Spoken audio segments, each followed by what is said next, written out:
Hi, my name is Jorgie with POCculture.com. I'm so excited to get to speak to you all today. It's been amazing to see the first 30 minutes and explore the office here. So my first question for you all is, this film is grasping with Moana always having to choose who she is. Is she making the right decision, not just for her, but for Simea,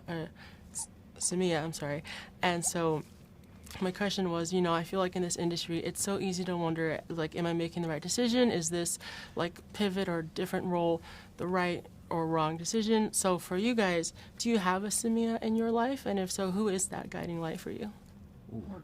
Boy, coming in with the hot questions here. I do too. Dave? I mean, Literally. I literally have a Simea in my life.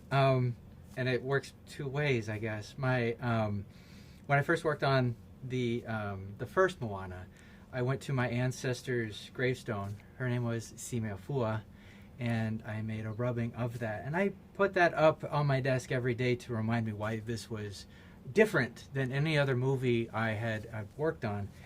And then my eldest daughter is named Simea with an A. And she has a very unique relationship with her younger brother, Quentin, who is 7 years old. And the two of them are these kindred spirits. And we saw that relationship where I saw this beautiful relationship where they did everything together. And then suddenly Simea had to go off to college. And Quentin suddenly was losing this pillar of joy that he had in his life every single day. And he grabbed her and said, "When are you going to live with me together again forever?"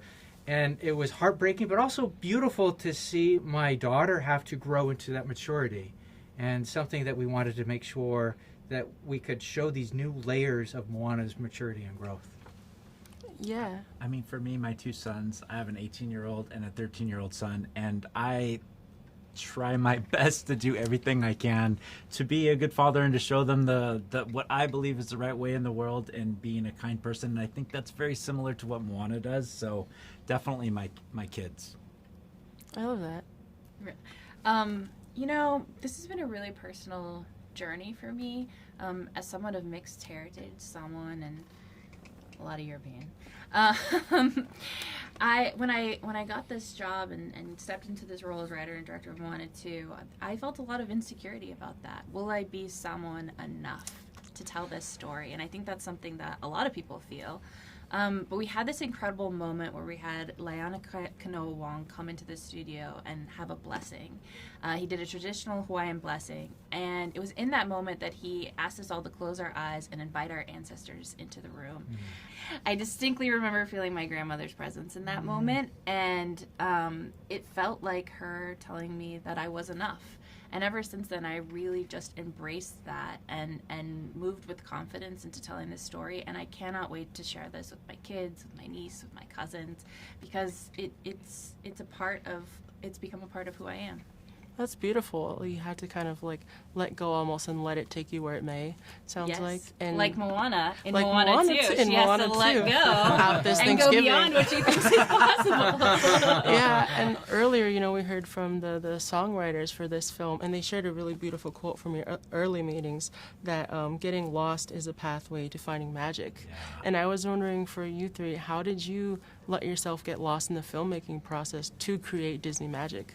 A lot of times when we're making these films, we do get lost, and that is just part of the process. We work on these films for a very long time. It was over 3.5 years working on this, and in creating Moana 2, you find yourself into a dark alley where you're like, I don't know if this is the right area to go, but what we end up doing is we together craft the story, we rely on each other, we talk about, is this the best idea, and getting lost actually does find our way to the magic. And I think all of the avenues that we went down and weren't right answer is actually an answer that we needed to find in order to find the final film that we created together. And that was it's an interesting idea that you don't expect to be right, but I will say that came from the amazing Pacific navigator Nainoa Thompson.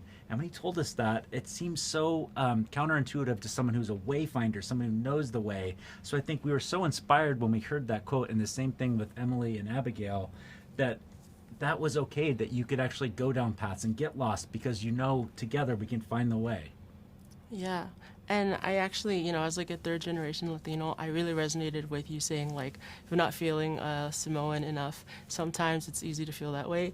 And so I was wondering for you, you spoke earlier about, you know, you're seeing the rooms change after the first Moana film came out. So can you talk a little about, for both of you, how did you see that change happen? And how do you hope it to continue to progress? Wow. Well, I wasn't seeing the change happen right away in Hollywood, and so I co-founded a nonprofit called PEAK, Pacifica Entertainment Advancement Committee, that's dedicated to creating opportunities for Pacific Islander creatives so that they can get the tools and the knowledge and the opportunity to start getting into writers' rooms. But it was really, I will say, it was Moana that helped inspire me to do that. People started talking about Pacific Islanders in new ways, and I found a lot of other creatives who were also inspired by Moana and wanted the opportunity to tell stories. And so I kept looking for someone to lead the way and start a community for us here in Hollywood.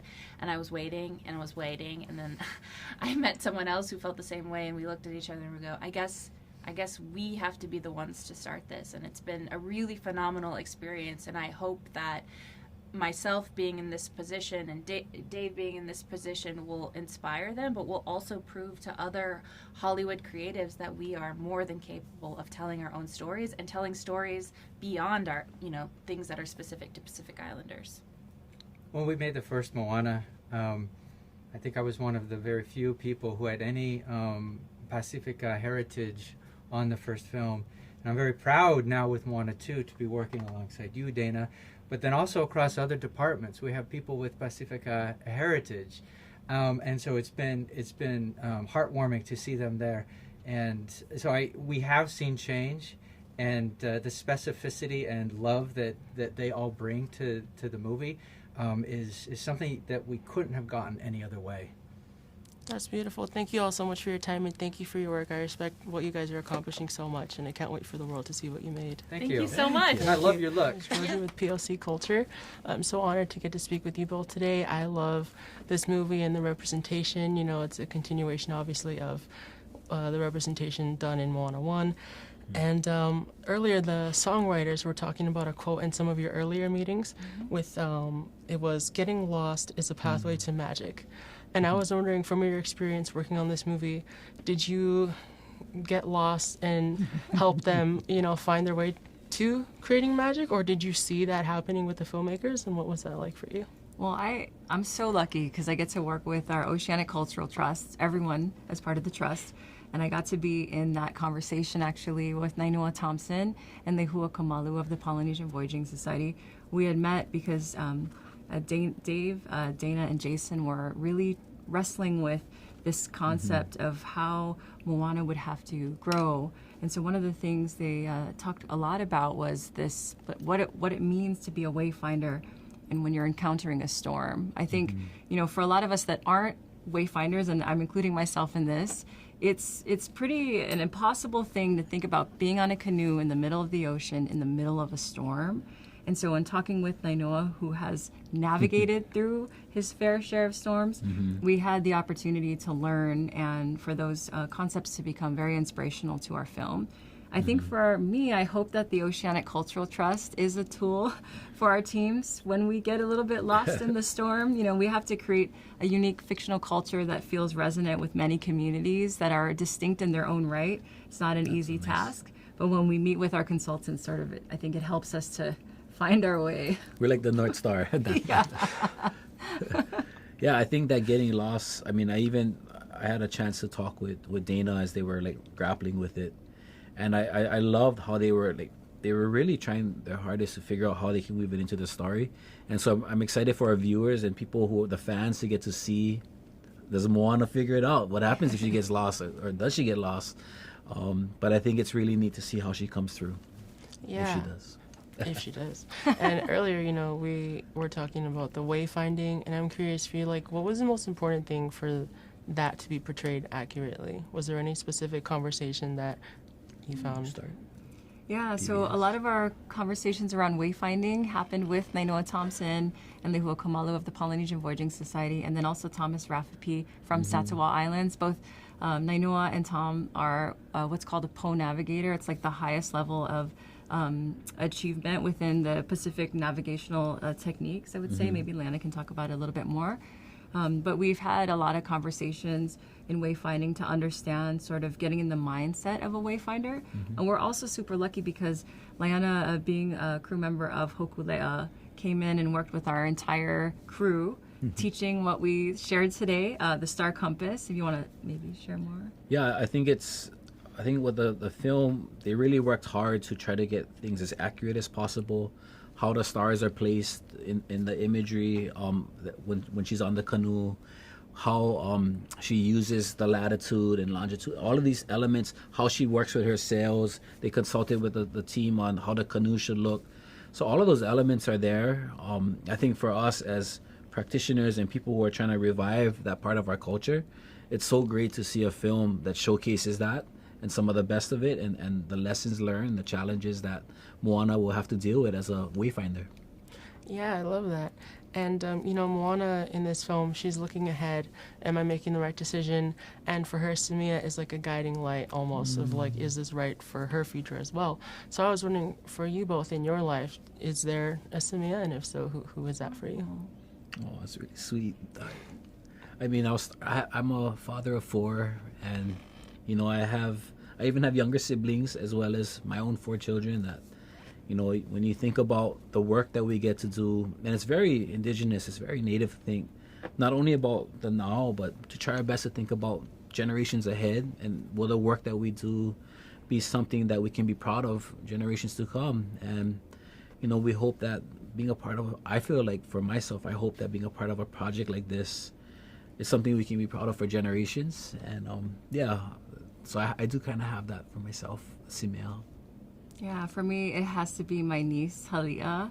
She's the first of that generation, and I'll never forget coming home to visit, and we were watching Moana together during the song We Know the Way. When one of our characters holds his arm up to measure the stars, she walked to the TV and just held her arm up as well. And that just, I have a picture of it. It stayed with me, and I actually printed a picture of it, and it's on my computer. Yeah. Oh my God, that's so beautiful. So sweet. Yeah, because it means a lot. She's Hawaiian, we're Hawaiian. Just means a lot.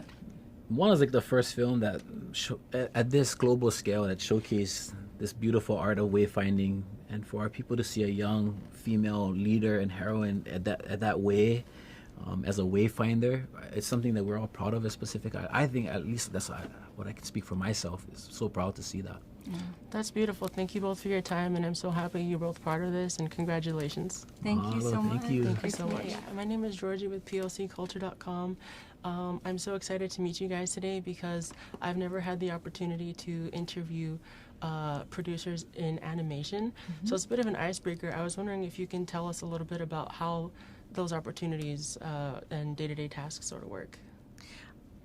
Yes, well, it's nice to meet you too. As producers on this film, our job is really to partner with the directors and to understand what their vision is and help make sure that the crew as a whole understands what that vision is. We in our animation process, we screen the film over and over again, probably every 3 or 4 months. And we're hoping we're making creative process through those different screenings. And so our job is to keep an eye on that, to make sure that we are moving forward. And then at some point we say, we have to start making this film. And then we're kind of help oversee the team who gets the film done. Yeah, it's awesome. And like speaking of like bringing things forward, Moana in the first film, she's looking backwards. This film, it's really looking forward, and she's dealing a lot with, am I making the right decision? But also the guiding light is her sister, Simea. Is this the right decision for her? Will she understand?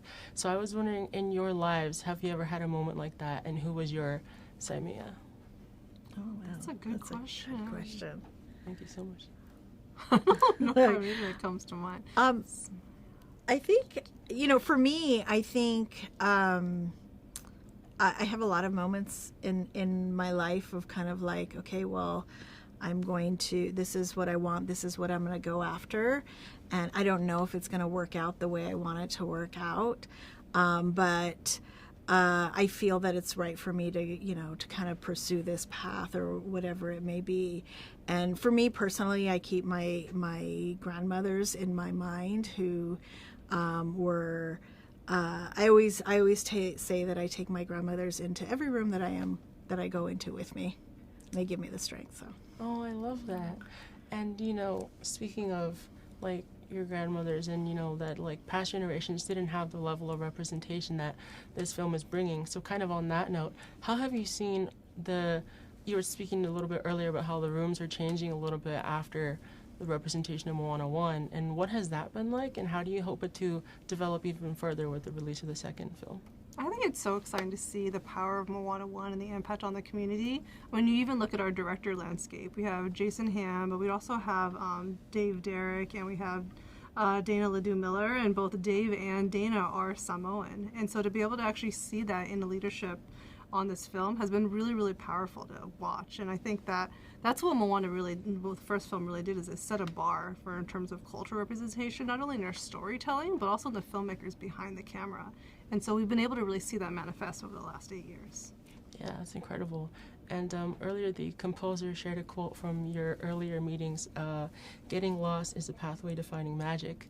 And I was wondering for you both, how did you guys allow yourself to get lost in creating this film to lead to the magic that is Moana 2? Yeah, I think at some point these films are so big. There's so many details and there's so many story notes that have to get addressed, and we have to, actually make the film. There's so many issues and technical problems that we run into. At some point, we just need to trust the process. Yes, we need to do our jobs every day and helping to push it forward, but we just need to sometimes get lost in it all, take a deep breath, sit in the stillness of it, and let it all happen, let it move forward, and then in that way we find which way to go. That's so good. I can't even add on top of that. I was like, whoa. It's a beautiful answer. Yeah. You're so funny. I also wanted to ask you, because you both have extensive careers in animation, and so I was wondering, were there any specific challenges that arose during this film that you were able to draw from past films that helped you solve the issue quicker? I think for us it's really about earning our space as a sequel. I think that Disney Animation hasn't done a lot of sequels, so for us it was really making sure that we not only hit the visual bar from the first film, but exceeded it, and making sure that we earn our place in terms of really telling Moana's story in a way that's truly evocative, as well as expand the world in a way that's just as appealing as the first film, if not more so. Yeah, it's amazing. And I love how with this film you get to dive even deeper into inspirations from Polynesian culture. And speaking of your collaboration with Cultural Trust, were there any sort of specific stories that you found particularly interesting that inspired you the most? Yeah, I think the working with the Cultural Trust, the Oceanic Cultural Trust, kind of inspired us every time we interacted with them or able to meet up with them. I think there were every time we screen the film, they see it, and we meet with them and we talk through and we hear kind of what their feedback is and their feelings.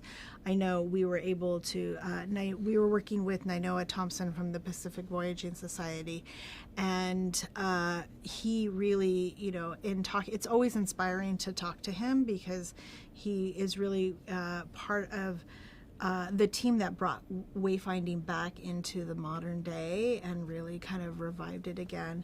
And so when he kind of said what we talked about earlier, getting lost is when you find, is where you truly find the magic, was really kind of something that we all held on to. As you can heard Emily Bear and Abigail Barlow, our songwriters, it connected with them too, but it really is that point of just letting go.